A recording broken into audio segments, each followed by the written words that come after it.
When it comes to making money, communication should be on top of your list of priorities to get really good at.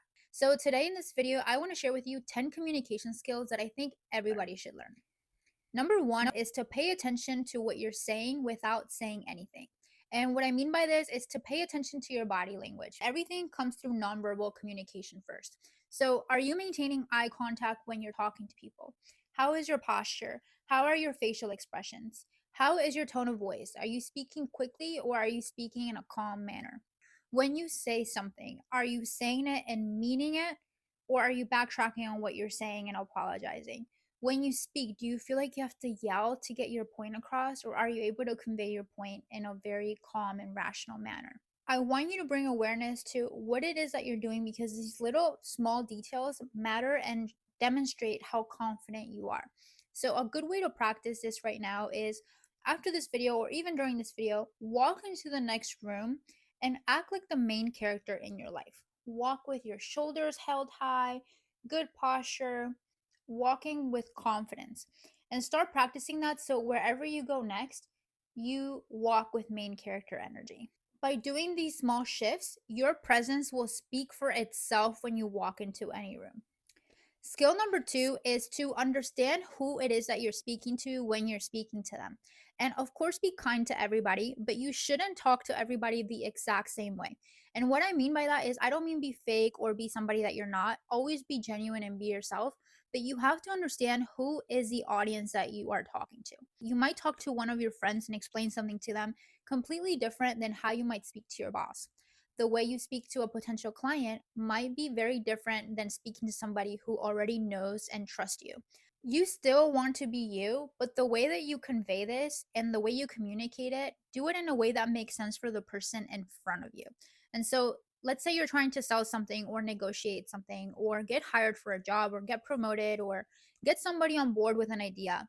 This is going to become really important for you. So, really good communicators understand how to read a room, and a really good book to learn more about this on how to read the room is Super Communicators. This will explain to you three main types of conversations so you understand what kind of conversation you're having and the desired result of that conversation. So you have a better understanding of how to read the room and how to communicate with the person in front of you. Skill number three I want to bring to your attention is to understand your timing. All right. Sometimes what you're saying is not the problem, it's when you're saying it. You could have a completely reasonable request, but if you bring it up to somebody that is stressed, angry, exhausted, or distracted, you might get a completely different answer than what you were hoping for. So, to give you an example, let's say you want to go talk to your boss, but your boss just lost a huge client today. It might not be the best day to go ask for a raise, right? So, maybe let's try tomorrow when the mood is better. Or this could also apply when you're talking to your spouse, right? Like outside of work or a friend. Just because you are ready to have the conversation doesn't mean it's the right time. So stop and ask whether the other person is ready, because the right message at the wrong time can get you a no, and that's not what you want. So learn to pick your moments, and this is going to create less friction for you to be able to get your desired outcome. Skill number four is understand that being likable actually matters. I know we're told that it shouldn't matter if you're liked or not, and your work should speak for itself, or your qualifications should speak for themselves, and I don't care who likes me or not. But we live in the real world, and people like doing business with people that they like. People refer people that they like. People hire people that they like. People recommend people that they like, right? We want to help people that we like. And I don't mean by this to become a people pleaser or pretend to be somebody else. I'm so against that. Ugh, being a people pleaser is disgusting. But what I mean is to be genuinely pleasant to interact with. So ask people questions about themselves. Remember their names. Remembering someone's name can become such a powerful tool. It goes a long way.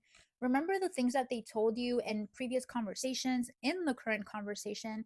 The goal is for you to become interested, because a lot of people wait for their turn to say what they want instead of listening to what the other person was saying. So, becoming someone that people enjoy interacting with can take you surprisingly far in life. And a great book for this is How to Win Friends and Influence People by Dale Carnegie. Reading the book is going to reinforce all these concepts I just shared with you much more in depth and give you stories. So hopefully that gives you more insight. Check it out. You do not need more elaborate psychological tricks, but I do want to give you one that I learned in a negotiating masterclass I took a few weekends ago. And this is called mirroring. So this is when you're having a conversation with someone, you echo the last 1 to 3 words that that person said, and then you pause with a gentle, curious tone. And so let's say you say, like, the other person was like, I made a cake last weekend and I added 3 kinds of frosting on it. And so you say, you made a cake with, or you could say, with 3 kinds of frosting. And by doing this with an actual curiosity to it, this is going to let them know that you listen to them, and it's going to encourage them to keep telling you more. So, this will make you more likable and memorable because people enjoy talking about themselves, and very few people take the time to be interested in others rather than being the talker. So, by doing this, you'll increase your opportunities in life by a lot. I guarantee you. Skill number 5 is know what your point is as much as possible before you enter the conversation. This is something that I feel like a lot of women need to learn. I definitely have to still train myself because sometimes we give more information than we need to. And it's really not necessary. Sometimes someone asks us for something and we give them the whole history of the situation when all they needed was like 2 pieces of information. So if you're going to go ask somebody for a raise, get to the point. If you're pitching a client, get to the point. What's your point? If you're trying to negotiate a better price, get to the point. If you're going to ask for something, come into the conversation understanding what it is that you want to convey. When you don't know what your point is, it's very easy for the other person to miss it. And so, again, I go back to the book I mentioned earlier, Super Communicators. Even if you just read like the first and second chapter, you're going to understand a lot more about communication, and it's going to help you so much. Skill number 6 is to know what the other person actually wants. All right. Communication isn't just talking, it's actually more listening. And especially if money is involved, it's going to be even more important. So let's say that you're trying to sell somebody something. They don't care so much about all the features and all the benefits of it. All right. Like, your story might be wonderful and everything about your service might be amazing, but none of that is going to matter if you're talking about things that your client or prospect doesn't care about. So you have to understand more about, like, what does this person actually want? What problem are they trying to solve that I can solve with this? And what are things that they're worried about? What's important to them? And this is not just going to apply to sales, it's going to apply to all of your relationships, because someone might say to you, well, you never spend time with me. And maybe what they're really saying is, I miss you. Or let's say maybe you're training someone at work and they might be asking you a million questions. Maybe it's not that they're trying to be difficult or that they're dumb. It's maybe that they're simply afraid to make a mistake. So sometimes the words people say, I've learned the words people use are not the entire message. So learn to listen for what's underneath them, like what they call read between the lines. Learning that skill is going to help you so much. Skill number 7 is giving people the information that they actually need. All right. A lot of the times we give more information than we need to, and it's not going to make you a better communicator. Sometimes it's the opposite. So if you're in a job interview, they most likely don't want or need your entire life story. What they really need to understand is why you're the right person for the job. Employers are looking for a solution to a task or a problem. So if you can communicate how you can do that for them, that's what they're looking for. When I've hired, like, that's exactly what I'm looking for. So also, let's say you're independent and you're trying to get a client. They probably don't need to know every detail about what you do. They probably don't even care. What they need to know and want to know is, how can you solve my problem? Same with when you're on a date. They don't want a 30-minute explanation of your resume, all right? Especially in romantic relationships. So before you start giving somebody more information than you need to, think, what does this person actually need to know right now? And then you start from there. Skill number 8 is really important, all right? I would say 8 and 10 are one of the most important. And that would be confirm what you heard. This is just a simple habit and it can save you so many problems just by confirming. So, examples of that is going to be repeating the last sentence of what you just did. So, just to make sure I understand, dot, dot, dot. Or you can say, so what we're agreeing to is dot, dot, dot. So, you're saying that you need this by Friday, confirm. Or so the total price is going to be, and then confirm the price. And that's, by doing that, that's going to save so many problems, because now the two people are leaving the conversation with an understanding of what was said simply by confirming, especially when you're dealing with money, contracts, deadlines, work, and appointments. All right. This is really important. I remember one of the biggest mistakes I did with this was I was getting a flower arrangement done, and she said, I swear she said Thursday at like 2 p.m. And apparently it was Tuesday. I'm pretty sure I got it right. I'm pretty sure she got it wrong. But I show up Thursday at 2 p.m. and she was upset at me. She's like, "You didn't show up Tuesday." And I was like, "No, I'm pretty sure while we were talking on the phone, I was putting it in my calendar."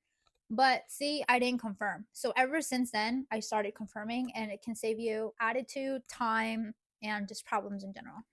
So don't assume, confirm. Skill number 9 is learn the little things that are going to make a conversation easier for you. There's so many tiny communication habits that can make a difference that you can learn and apply. So, for example, if I have to make a customer service call, I try to call earlier in the morning than being the last person before they close, or I try to do errands earlier rather than later. Because I think about it like this person has been dealing with all these customers. I'm going to get the fatigue version of them at the end of the day. I don't want that. I don't want to be customer like 47. I want to be customer number 1 or 2 or 3 where their brain is fresh. So it's really important, like tiny habits of when to time certain things. It's going to make communication and the attitudes you receive from people a lot better.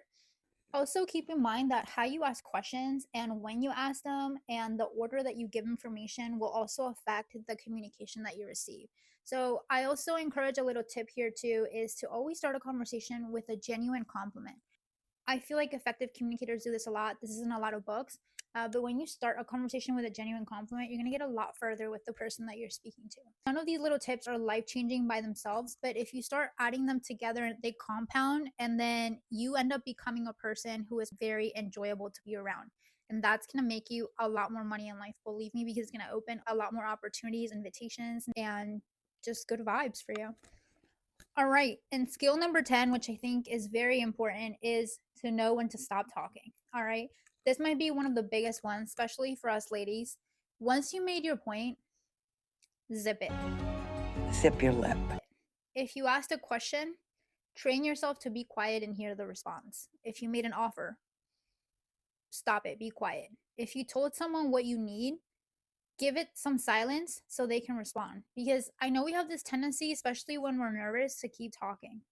And then when we keep talking, we start explaining things that don't need to be explained. We give an explanation to the explanation. And sometimes we can literally negotiate against ourselves when we do that. So, to give you an example, let's say you're selling something for 2,000 and you tell the client the price is 2,000 and the client or the prospect is quiet. So you start to get a little nervous. And so you say, "Well, I could probably do it for 1,800." And they didn't even ask. You literally just negotiated against yourself because you couldn't handle 5 minutes of awkward silence. So start to train yourself and tell yourself that silence is not awkward. Silence is confidence. So say what you need to say and then give the other person a chance to respond. If you need to count to 10 seconds in your head, do it. Practice it, but you don't have to fill every second with conversation. Really, the most powerful thing you can do after making a point is just being quiet. So, all of these skills together can ultimately affect how much money you have because it'll open doorways to opportunities, better jobs. People will respect you more when you speak and communicate better. I've definitely experienced that. It's really a refinement process, so give yourself some grace and know that you don't have to implement all of these at once, all right? I hope these were helpful to you. I would love to know which one you're going to implement first. If you see this video, let me know if you'd like to in the comments. If I were you, I would start the first one by acting like the main character. Start realizing that you are the main avatar in your life. This is your movie and everybody else is just there and you've attracted them. So I might do another video on that. I really like understanding the concept of reality the way I've understood it lately. But I hope this was helpful for you and I'll see you in the next video. Bye.